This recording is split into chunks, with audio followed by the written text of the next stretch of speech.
Bueno, estamos a punto de cumplir 2 años juntos aquí en la Confesión de Londres. Empezamos el 21 de enero 2022.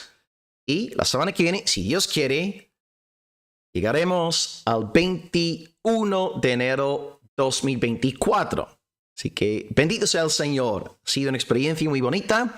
Me alegro de saber que hay otras iglesias en España y en América Latina utilizando estos vídeos y este material para sembrar buenos principios en sus congregaciones locales. ¡Aleluya! Estoy tan contento, tan feliz, tan agradecido al Señor. Así que cada vídeo tiene preguntas por debajo de la grabación, cada vídeo. Y ahí podéis pues estudiar los vídeos a nivel tanto individual como grupal. Eso ya depende de cada cual. Hoy seguimos con el 8.8. El título de esta clase es Cristo gobierna por gracia y vence por gracia. La semana pasada vimos clase 8.8.1, donde estudiamos 4 cosas que Cristo hace por su pueblo. Concretamente, repito, ¿no? La lista de la semana pasada: intercesión, unión con su espíritu, revelación del evangelio y luego persuasión, para que nosotros abracemos dicho evangelio. Pero vamos a ver hoy que Jesucristo no solamente nos salva para luego abandonarnos. El título de la sesión, Gobierna por gracia y vence por gracia, se refiere a la gloriosa realidad de que Jesús, después de salvarnos, gobierna en sus corazones, gobierna en el alma, por medio de su palabra y su espíritu que nos ha dado, ¿no? Y también al mismo tiempo, aleluya, vence a todos nuestros adversarios. El bosquejo de la clase es sencillo. 1, gobierna. 2, vence. En ambos casos el sujeto es Cristo, ¿no? Así que número 1, Cristo gobierna, y número 2, Cristo vence. Vamos a empezar pues leyendo el texto correspondiente del primer punto, y ahí tenéis la cita en la pantalla. Confesión de Londres 8.8, seguimos donde la dejamos la semana pasada. Dice: Cristo, gobernando sus corazones. Claro, en el contexto de la semana pasada está hablando de los creyentes, los escogidos, las ovejas. Cristo gobierna sus corazones por su palabra y espíritu. Muy bien, así que estamos ahora en el primer punto de la clase. Cristo gobierna. Cristo gobierna nuestros corazones. Jesucristo no nos salva para luego abandonarnos. No, después de Él darnos la fe, Él se encarga de gobernar nuestros corazones por medio de 2 herramientas. Están aquí nombradas en la confesión. Herramienta número 1, la palabra. Herramienta número 2, el Espíritu Santo. Jesús nos dice en Juan 10:27, mis ovejas oyen mi voz, oyen mi palabra. Yo las conozco y me siguen. ¿Veis? La ovejita del Señor es sensible a la voz, o, si preferís, a la palabra del pastor. Es lo que pasa en el mundo espiritual. El creyente se deja guiar por la enseñanza y los mandamientos de su Salvador Jesucristo. La oveja ama la palabra.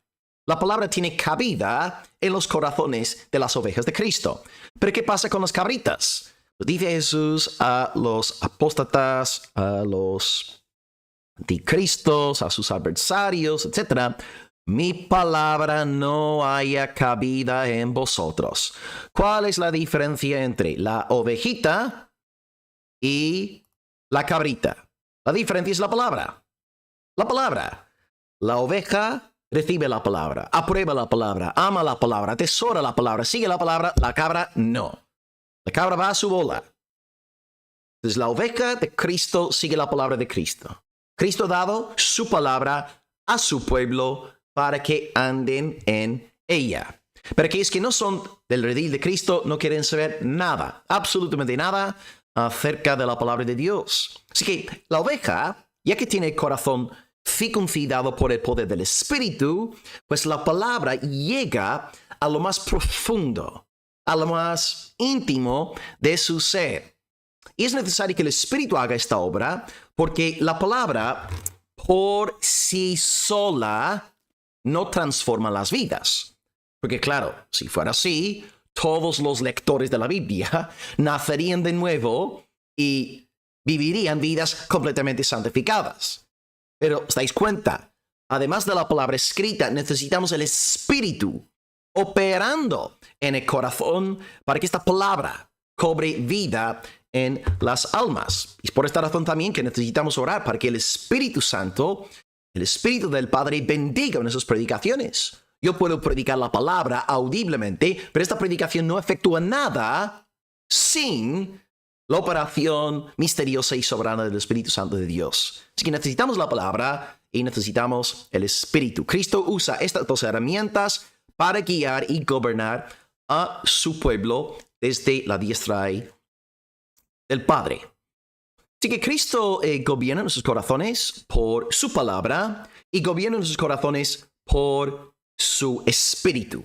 Y claro, sin el Espíritu, ser humano es una cabra y rechaza la palabra del Señor Jesús. El Espíritu de Dios es quien nos da un corazón de oveja, un corazón contrito, sumiso, enseñable, moldeable, etc. Y este doble énfasis en la palabra y en el Espíritu resulta necesario para salvaguardarnos de dos grandes peligros. Por un lado, la palabra, la Escritura, sin el Espíritu, produce en nosotros un cristianismo meramente cerebral, intelectual, mental, que no toca, que no transforma el corazón. Un buen ejemplo es un grupo en la Biblia que conocemos como los fariseos. Los fariseos tenían los oráculos de Dios, las escrituras, pero no tenían el Espíritu de Dios. Cristo, bueno, ya vemos en las escrituras lo que Cristo pensaba acerca de ellos. Eran unos hipócritas, ¿no? Sepulcros blanqueados. Tenían una forma de piedad, pero negaban su eficacia. La palabra sin el Espíritu no hace nada. Pero hay otro peligro. Es peligroso tener la palabra sin el Espíritu, pero también es peligroso perdernos tanto en el Espíritu que llegamos a pasar ya olímpicamente de la palabra de Dios. Porque el Espíritu sin la palabra como filtro, pues puede llevarnos a confundir los excesos, las fantasías y los sueños humanos con el Espíritu de Dios. Porque veis, sin la Escritura no hay control, no hay límites, y el camino está preparado para que digan los entusiastas: ¡ay, el Espíritu de Dios a mí me ha hablado! Diciendo que soy un profeta a las naciones. Y el Señor me va a entregar los confines de la tierra. Salmo 2:8.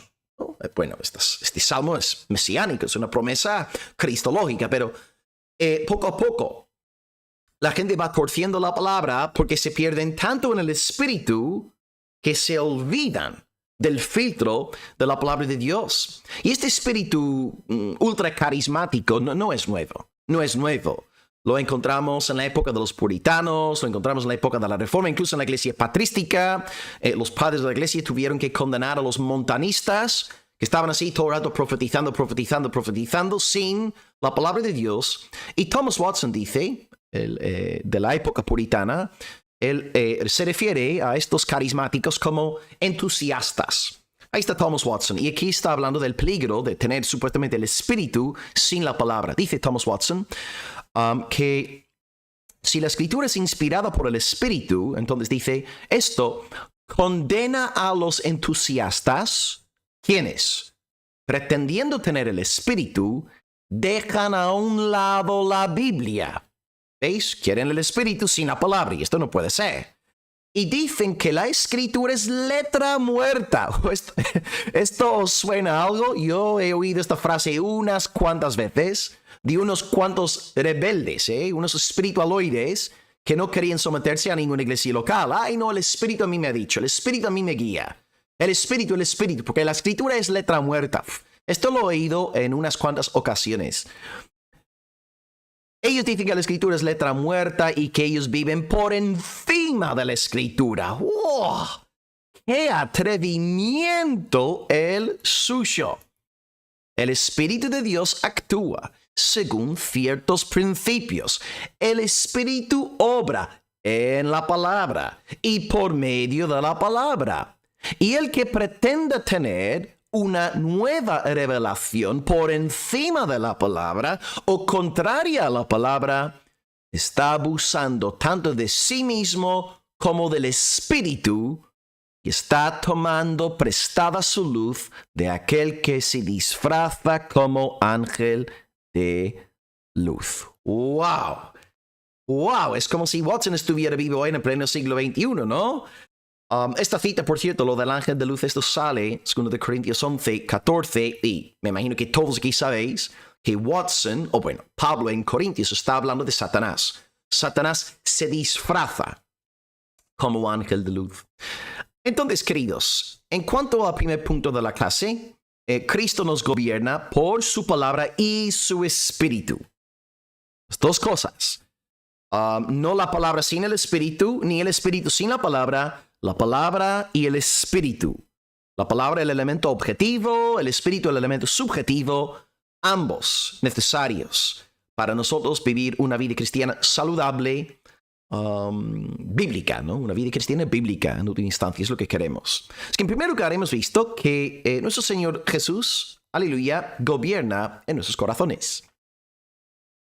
Ok, punto número 2, entonces, después del 1 viene el 2. Número 2, vence. Cristo vence a nuestros adversarios. Es que una vez más vemos que Cristo no nos abandona. Dice, Confesión de Londres 8:8, y Cristo, venciendo a todos sus enemigos, aquí está hablando de los enemigos del pueblo de Dios, venciendo a todos sus enemigos por su poder omnipotente y sabiduría, de la manera y en las formas que estén en la mayor consonancia con su maravillosa e inescrutable dispensación. ¿Y por qué hace Cristo esto? ¿Por qué vence a todos nuestros enemigos? ¿Por qué? ¿Por qué? ¿Cuál es el motivo? Y todo esto por gracia libre, gracia gratuita, gracia absoluta, sin prever ninguna condición en ellos para procurarla. En otras palabras, sola gracia. Sola gracia. Solamente la gracia. Amén.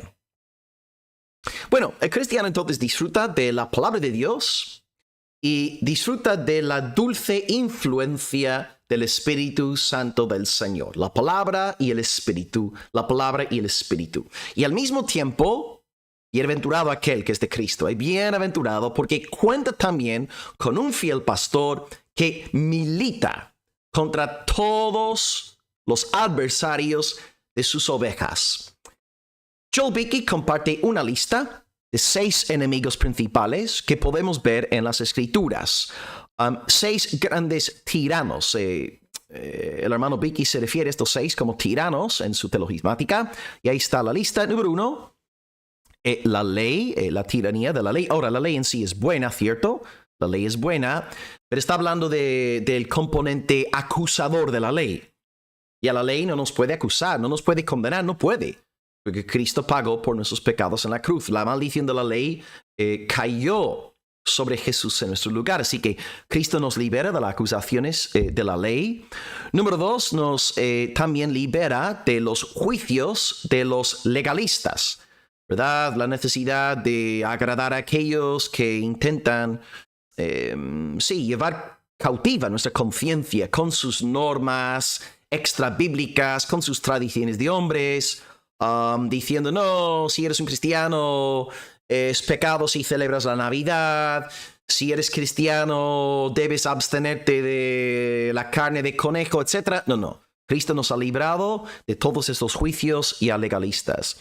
Número 3, bendito sea Dios. Aleluya. Número 3, Él nos libra de la tiranía del pecado. Ahora, es verdad que no hemos sido todavía liberados de la presencia del pecado, porque la ley del pecado permanece en nuestros miembros, Romanos 7, pero sí, en la segunda venida de Jesús seremos liberados no solamente de la tiranía del pecado, sino también de su presencia. Ahora mismo el pecado sigue en nosotros, sí, pero ya no gobierna como antes. Antes íbamos en pos del amo pecado, como si fuéramos unas marionetas, ¿no? Pero ahora podemos resistir al pecado en el Espíritu Santo. Número 4, Cristo también nos libera de la tiranía de los demonios. Y bueno, el demonio principal, Satanás. Amén. Número 5, el munod. ¿El munod? ¿Qué es eso? El mundo. Él nos libera del mundo. No nos libera de teclear mal las palabras en nuestros ordenadores, ¿no? Pero bueno, número 5 nos libera del mundo. Y número 6 nos libera del temor, la tiranía de la muerte. Gloria a Dios. Así que Cristo es nuestro Rey. Cristo nos da la victoria. Y vi que acaba su lista con una maravillosa cita que a mí me bendecía mucho. Y bueno, quiero compartirla con vosotros. Dice Joel Beeke, si estamos pues en Cristo, somos verdaderamente libres porque Cristo ganó la victoria sobre todo lo que nos ataca y oprime: la ley, los legalistas, el pecado, los demonios, el mundo, la muerte. Y esta victoria de Cristo es la base de la valentía cristiana y de muchos de los mandatos de la Escritura de que no debemos temer. Y como dijo Calvino, fijaos en esta cita increíble: los fuertes temores surgen de la ignorancia de la gracia de Cristo. ¿Estás inquieto? ¿Estás preocupado? ¿Te encuentras asfixiado por el temor? Pues, como dice Calvino, necesitas cultivar conocimiento de Cristo. Necesitas meditar en tu Rey. Necesitas recordar que Él ha vencido a todos sus adversarios. Y todas las cosas están obrando para tu bien. Porque en el trono no está Satanás sentado. En el trono está el Hijo de Dios sentado. Él es tu pastor. Él es tu abogado. Él es tu intercesor, Él te ama, Él vela por ti. Por tanto, resiste estos temores, estas inquietudes, estas preocupaciones que te sofocan entre semana. Y descansa en Jesucristo. Él ha vencido a tus enemigos. Ha vencido. Que estas verdades bíblicas y doctrinales transformen tu corazón. Y que vivas en la paz que sobrepasa todo entendimiento. Sonríe para la gloria de Dios. Gózate en Él. Y Calvino ahí acaba diciendo, ¿no? Los fuertes temores surgen de la ignorancia de la gracia de Cristo. Y esta palabra nos lleva a contemplar ya la última parte del 8:8. Está ahí. Ahí. Cristo hace todo esto, vence a nuestros enemigos con su maravillosa e inescrutable dispensación. Y las últimas 4 líneas ahí que podéis ver. Y lo hace todo por gracia libre, gratuita y absoluta, sin prever ninguna condición en ellos para procurarla. En otros términos, Jesucristo no te salva, no te guarda por su presciencia, por su preconocimiento. No. Lo hace por su gracia. Antes de la fundación del mundo, se celebró el pacto de la redención entre los 3 miembros de la Trinidad. Y en aquel santo concilio se decretó nuestra salvación. En aquella celebración intratrinitaria, Dios nos predestinó para la vida eterna. No es que Dios estudiara de antemano para aprender si tú ibas a tener fe en Cristo, si tú ibas a arrepentirte, y luego como consecuencia Él decidió escogerte para salvación. No. Tu fe no es la causa de tu elección. La elección es la causa de tu fe. Justo al revés, ¿no? Entonces Cristo te pastorea, Cristo te salva por soberana, libre gracia. O lo que dice aquí la confesión, gracia absoluta. Al 100% es su gracia. Y en línea pues con lo que hemos estudiado en estas 2 sesiones sobre el 8.8, podemos afirmar pues, pensando ahora la semana pasada, la clase 8.8.1, la intercesión de Cristo por nuestras vidas es por gracia. Nuestra unión con Cristo por el Espíritu Santo es por gracia.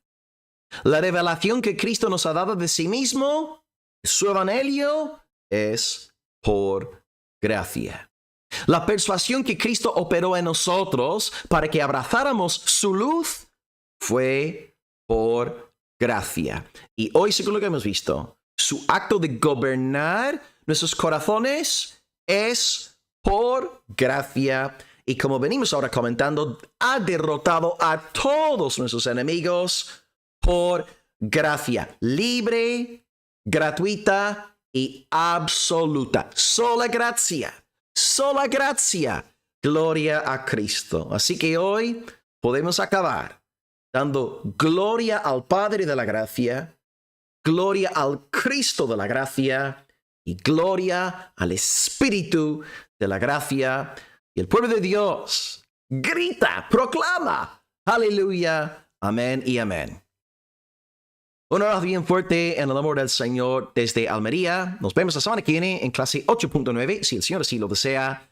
Y pronto celebraremos, si Él quiere, 2 años juntos. Bendiciones, solideo, gloria. Y las preguntas están por debajo del vídeo como siempre. Hasta luego.